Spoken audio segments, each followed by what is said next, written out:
ꯃꯤꯔꯦꯡ ꯇꯥꯕꯤꯔꯤꯕ ꯄꯨꯝꯅꯃꯛꯄꯨ ꯒꯣꯔꯕꯥꯆꯣꯚꯅ ꯑꯍꯥꯟꯕ ꯃꯛꯇꯗ ꯇꯔꯥꯝꯅ ꯑꯣꯛꯆꯔꯤ ꯉꯁꯤꯁꯨ ꯑꯅꯧꯕ ꯅꯣꯡꯃꯥꯏꯖꯤꯡ ꯅꯨꯃꯤꯠ ꯑꯃ ꯂꯥꯛꯄꯒ ꯂꯣꯏꯅꯅ ꯃꯌꯥꯝꯅ ꯍꯪꯕꯤꯔꯛꯈꯤꯕ ꯋꯥꯍꯪꯁꯤꯡ ꯑꯃꯗꯤ ꯏꯕꯤꯔꯛꯄ ꯀꯃꯦꯟꯠꯁꯤꯡꯒꯤ ꯚꯤꯗꯤꯑꯣ ꯑꯗꯨ ꯄꯨꯗꯨꯅ ꯂꯥꯛꯆꯔꯤ ꯚꯤꯗꯤꯑꯣ ꯑꯁꯤꯕꯨ ꯃꯤꯠꯌꯦꯡ ꯇꯥꯕꯤꯔꯤꯕꯁꯤꯡꯅ ꯚꯤꯗꯤꯑꯣ ꯑꯁꯤꯕꯨ ꯂꯥꯏꯛ ꯇꯧꯁꯤꯟꯕꯤꯕ ꯆꯦꯅꯦꯜ ꯑꯁꯤꯕꯨ ꯁꯕꯁꯀ꯭ꯔꯥꯏꯕ ꯇꯧꯗ꯭ꯔꯤꯕꯁꯤꯡꯅꯁꯨ ꯆꯦꯅꯦꯜ ꯑꯁꯤꯕꯨ ꯁꯕꯁꯀ꯭ꯔꯥꯏꯕ ꯇꯧꯁꯤꯟꯕꯤꯔꯝꯃꯨ ꯑꯃꯁꯨꯡ ꯚꯤꯗꯤꯑꯣ ꯑꯁꯤꯕꯨ ꯁꯦꯌꯔ ꯇꯧꯕꯤꯔꯝꯃꯨ ꯉꯁꯤꯒꯤ ꯚꯤꯗꯤꯑꯣ ꯑꯁꯤ ꯃꯇꯥꯡ ꯑꯁꯤꯗ ꯍꯧꯖꯔꯛꯀꯦ ꯚꯤꯗꯤꯑꯣ ꯑꯁꯤꯕꯨ ꯂꯣꯏꯕ ꯐꯥꯎꯕꯇꯪ ꯃꯤꯠꯌꯦꯡ ꯇꯥꯕꯤꯌꯨ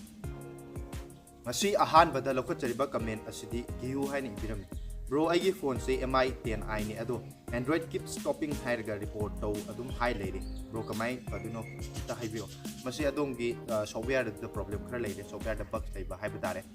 ꯄ꯭ꯔꯣꯕ꯭ꯂꯦꯝ ꯈꯔ ꯂꯩꯕꯅ ꯃꯔꯝ ꯑꯣꯏꯔꯒ ꯃꯁꯤ ꯑꯗꯨꯅ ꯇꯧꯔꯤꯕꯅꯤ ꯑꯗꯣꯝꯒꯤ ꯐꯣꯟ ꯑꯗꯨꯅ ꯋꯥꯔꯦꯟꯇꯤ ꯂꯩꯔꯤꯕ ꯑꯣꯏꯕ ꯇꯥꯔꯒꯗꯤ ꯑꯩꯈꯣꯏꯒꯤ ꯁꯔꯚꯤꯁ ꯁꯦꯟꯇꯔꯒꯨꯝꯕꯗ ꯆꯠꯂꯒ ꯁꯦꯝꯍꯟꯕꯤꯌꯨ ꯅꯠꯇ꯭ꯔꯒꯅ ꯀꯔꯤꯒꯨꯝꯕ ꯋꯥꯔꯦꯟꯇꯤ ꯂꯩꯇꯕ ꯑꯣꯏꯕ ꯇꯥꯔꯒꯅ ꯁꯣꯐꯋꯦꯌꯔ ꯑꯞꯗꯦꯠꯀꯨꯝꯕ ꯂꯥꯛꯄ ꯉꯥꯏꯕꯤꯔꯒ ꯁꯣꯐꯋꯦꯌꯔ ꯂꯥꯛꯄ ꯃꯇꯝ ꯑꯞꯗꯦꯠ ꯂꯥꯛꯄ ꯃꯇꯝꯗ ꯐꯕ꯭ꯔꯥ ꯍꯥꯏꯅ ꯌꯦꯡꯕꯤꯌꯨ ꯀꯔꯤꯒꯨꯝꯕ ꯃꯗꯨꯁꯨ ꯄ꯭ꯔꯣꯕ꯭ꯂꯦꯝ ꯂꯩꯕ ꯇꯥꯔꯒꯗꯤ ꯑꯗꯣꯝꯒꯤ ꯃꯅꯥꯛ ꯅꯛꯄꯗ ꯂꯩꯕ ꯔꯤꯄꯦꯌꯔ ꯁꯣꯞ ꯑꯃꯗ ꯆꯪꯕꯤꯔꯒ ꯁꯣꯐꯋꯦꯌꯔ ꯑꯗꯨ ꯑꯃꯨꯛꯇꯪ ꯑꯞꯗꯦꯠ ꯇꯧꯊꯣꯛꯍꯟꯕꯤꯕꯗ ꯁꯣꯏꯗꯅꯃꯛꯀꯤ ꯐꯒꯗ꯭ꯔꯥ ꯍꯥꯏꯅ ꯈꯟꯖꯕꯒ ꯂꯣꯏꯅꯅ ꯑꯗꯣꯝꯒꯤ ꯀꯃꯦꯟꯠ ꯑꯁꯤꯒꯤ ꯄꯥꯎꯈꯨꯝ ꯄꯤꯖꯔꯤ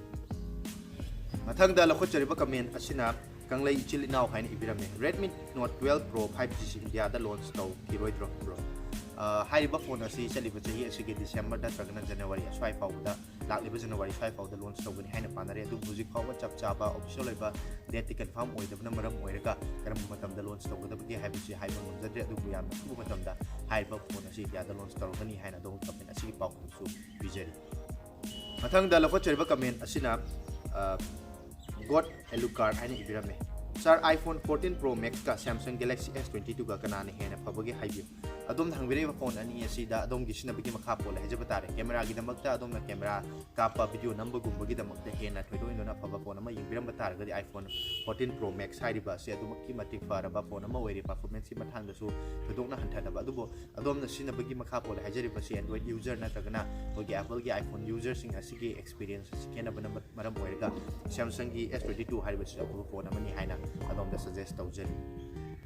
mathang da lokachariba comment asina chongba sarang themna tobirapuni yengbagi pen banaide tarim kaisu hena adum taninge channel asigi video khudingmak aduna sunday ngaibada chahi amaga ngaibaga chap manaje hojik ti channel asibu hack thinarubadagi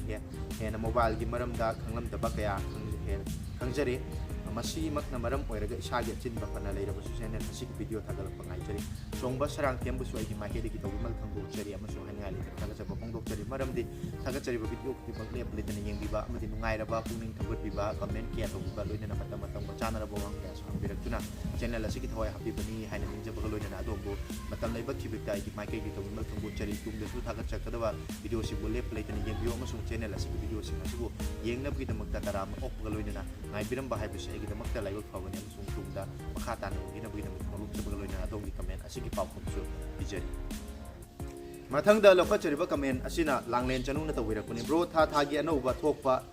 thokadaba phone singi video su tha amada amuktang orbasu tha khudingi video sembiro langlen chanuna haibireba si soidana maki sema ngamdaba honajar ke mamangda su hairiba series asigi video su hawat chakramne adubu kudong sadaba khara leibadagi matam khara lepcharu taruga su soidana maki hamnaba honajagi haiduna adongi comment asigi pawkhum pijare loinana makha tana hangbireba si bro Galaxy Note 10 ga Xiaomi 11T Pro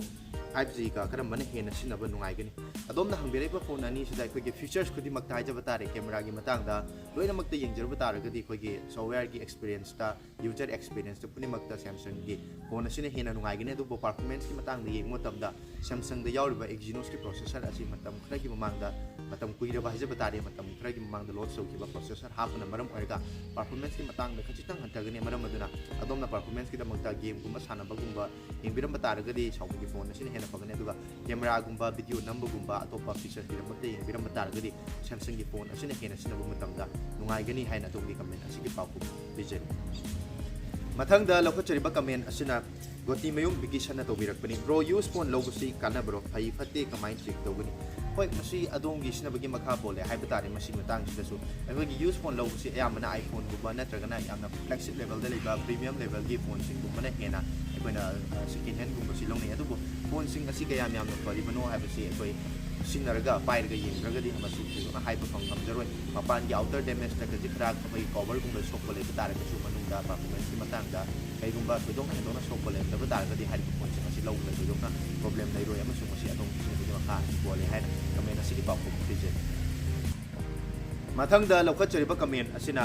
कम साइन इबिरमे bro 30K फाउगी मनुंग दलेबा camera क्वाइदगी सेंगबा phone अमता suggest तौबियो Samsung गा MI गा नतबा अदोम लुपा 30,30 फाउगी मनुंग दलेबा कैमरा दसु यामना फबा अदुगा सैमसंग सु नतबा MI सु नतबा फोन अमा सजेस्ट तौबियो हाइजबा तारगदी हगी OnePlus की फोन हारिबा सि कैमरा गी दमक्तदी क्वाइदगी फबा फोन अमनी अदु हारिबा फोन असि OnePlus Nord 2 दी नि करिगुंबा दोमना हारिबा फोन असि लुपा 30,30 गी रेंज दा लेनबुगी दा मोय यंगिरम तारगदी आइगी ओइबा सजेशन दा हाइजो हाइबा तारगदी मतम Khardah ngaibiraga OnePlus Nord 3 chaliba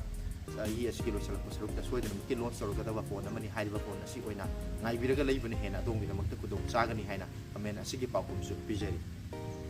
मथंगदा लखोचरिबा कमेंट असिना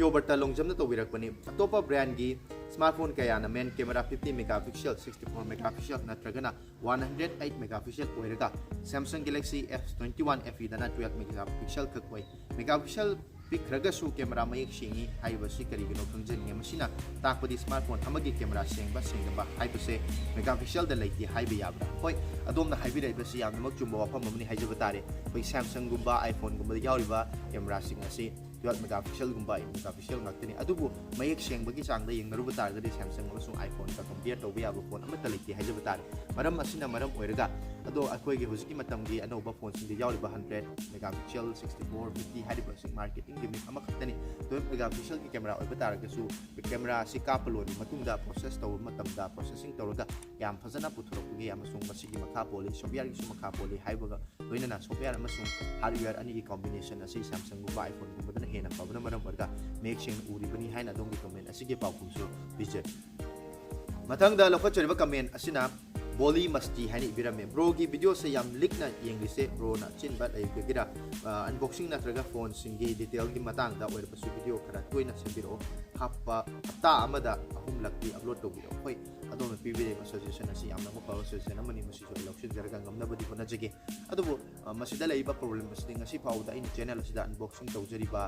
equipment sing hoige smart watch kumba mobile phone kumba si company sing na review unit tharak panna tabana maram oiraga ai sha manga isa gi budget gi masi thokjaraga leiraga tawjabana maram oiraga masida kitang kudong sadaba leibana video sing asi matam chana toina thagachaba ngamjadabani adubo tamni matungina mayamna pabiba soidana maki tawba ngamna bo hanajage haiduna adongi comment asigi pakhum chu pijari